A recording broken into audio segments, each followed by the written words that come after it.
Hi everyone, my name's Anthony Cummins and welcome to this video. Now what I'm going to do today is talk about Shinobi underwater breathing apparatus, if you will.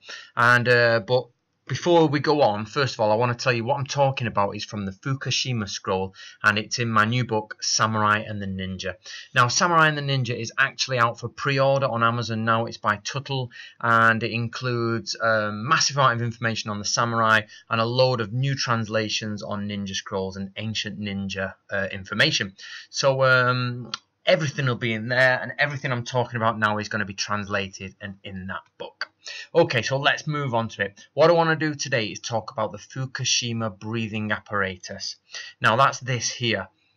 Now what it is, it's a ball that measures 1 shaku for sun. So that's 30 centimeters plus 4 times 3 centimeters in old Japanese measurement.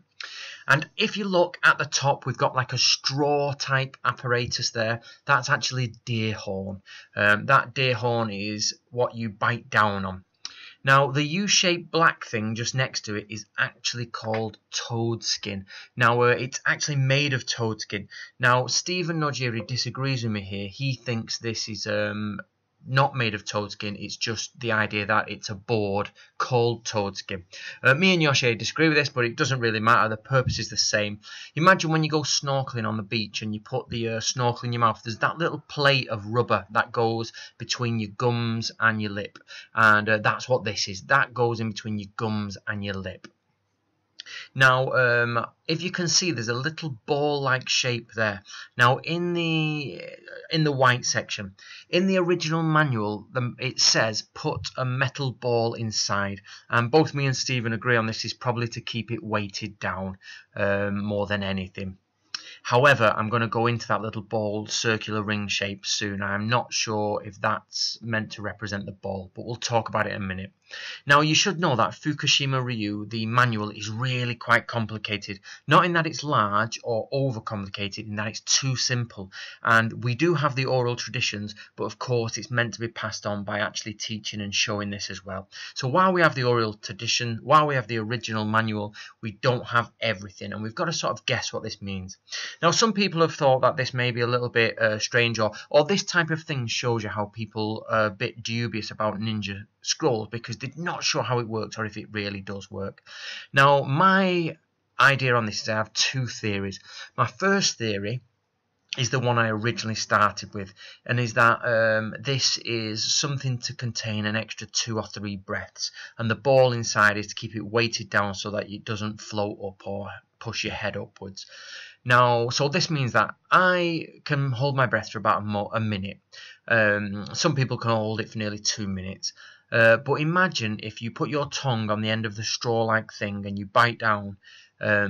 If you hold your breath underwater and slowly release your breath, say let's call it for a minute or 2 minutes, then what you do is you take your tongue out of the straw when all your air is gone, and you take in another breath. Then you put your tongue back in the top of the straw, and you will let the air out very slowly, as long as you can possibly hold it, and then maybe take another breath. And this has not been tested, but you could probably get about 3 more breaths out of it. You know, I'm not sure, we'd have to test it, but that's pretty much how I think it may work. So imagine that if you could hold your breath for 2 minutes, and you can either triple or quadruple that, you're looking at 6 to 8 minutes of underwater time. And of course, if you research like people who hold their breath underwater, you can get normal people can maybe make up to 5 minutes or 3 to 5 minutes, especially the pearl divers in Japan. If you watch them, they can do 3 to 5 minutes or thereabouts. Now, the world record is over 20 minutes, but they're a little bit different because they have a little bit of a difference in their body, in that they have, I think it's the liver that allows them to carry extra blood around their extra oxygen around their bloodstream, but that's another matter. If you look into that, you realise they have a little bit of a difference with their body, or they're born slightly different, which makes them excellent at holding the breath. So if we push it to a maximum of 5 minutes for holding your breath, you're looking at a possibility of 15 minutes underwater. If you're a trained underwater swimmer, then that's really, really impressive. Imagine if you were chasing someone and you think they may have gone into a body of water, and you stand there for 10 to 15 minutes or even 8 minutes. It's a ridiculous amount of time, especially if the idea is to capture them. If you're not sure if they're in there and you don't know if they've gone the other way, then you're not going to stay around for 8 minutes. Or if you're waiting for a guard to pass, 8 minutes is a long, long time. So, of course, this would have to be tested. So, JJ or Gabriel, if you're up for it, then let's see an underwater test done. Right, theory number 2. Now, my second theory on this is if you see the small, round, black ball stroke ring at the bottom left, I think this is possibly a hole, and that in this hole goes a reed pipe.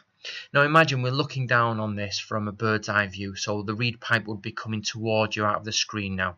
So if you imagine turning this round so the ball's upright and the straw is horizontal going into the mouth, imagine then the reed would come out of that hole and go upwards. Imagine it was 1 or 2 feet tall.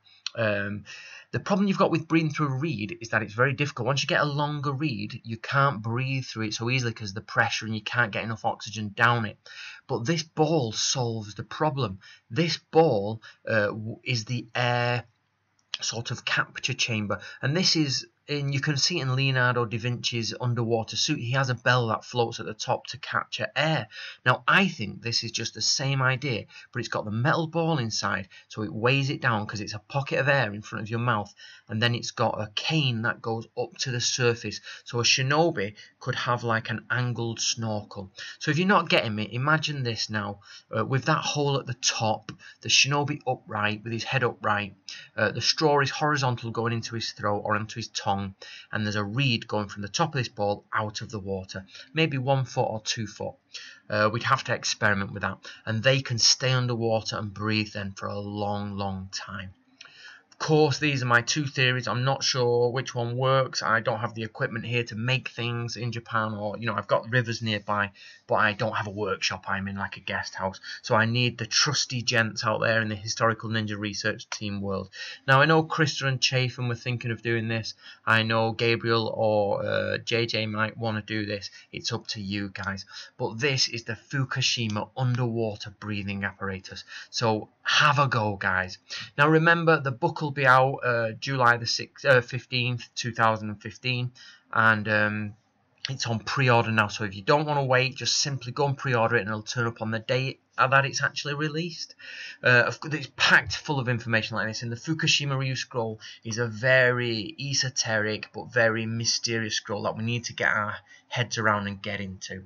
So I hope you enjoyed that, and I'm looking forward to your comments underneath, guys. Make sure you subscribe to keep up to date with all the information. Right, bye.